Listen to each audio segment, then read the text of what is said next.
Okay. Hi everyone, I thought I'd do a quick behind the scenes of my latest song. I had a couple people reach out asking if I have any tips for mixing and just coming up with song ideas. So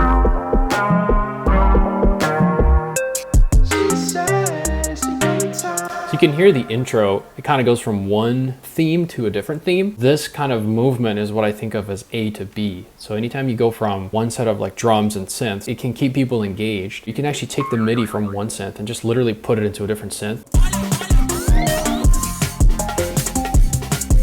So at a macro level, how do you go from a beat to a more finished song? Sometimes it's not enough just to copy the loop and make it, longer. If you switch it up and think of it in terms of like, I have the A section, now I'm gonna make the B section. And then you start to try different synths. So you can take your main synth line or your chords and then put them into a different sound. By changing the sound, but not changing the notes, you can create this feeling of like, oh, hey, something new is going on. And we can also look at the drums. I find that if I start layering sounds that are electronic, I don't really get good results. I generally like to layer real sounds. So you'll hear that in my next single, some more kind of organic drums. I have this break.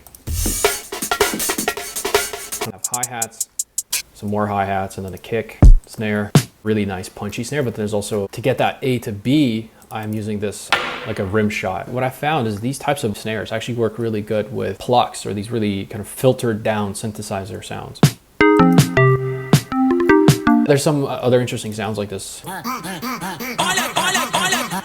Someone like dry heaving. It's not a very pleasant sound by itself, but because it has a tone, I think that, it works pretty well. As for the vocals, I mean, this came together really quickly. She said, it's the only time I love it when you lie. Like just that line, I love it when you lie. And I thought, how can I incorporate this into like a cohesive idea? Singing into my phone, throwing the vocal into Ableton. She said, it's the only time I love it when you lie. The last drop,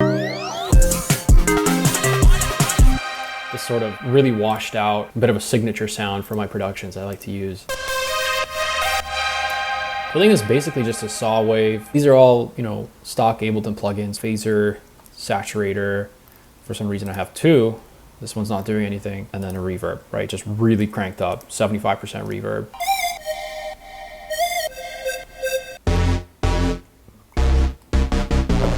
So yeah, that was Denial. I hope you guys enjoyed. I have a new song coming out September 5th called More Than a Friend. If you like Next to Me, or if you like artists like Joji and Sam Gallantry, I think you'll really enjoy that one. So look out for that. I'll catch you in the next one. She's on her own.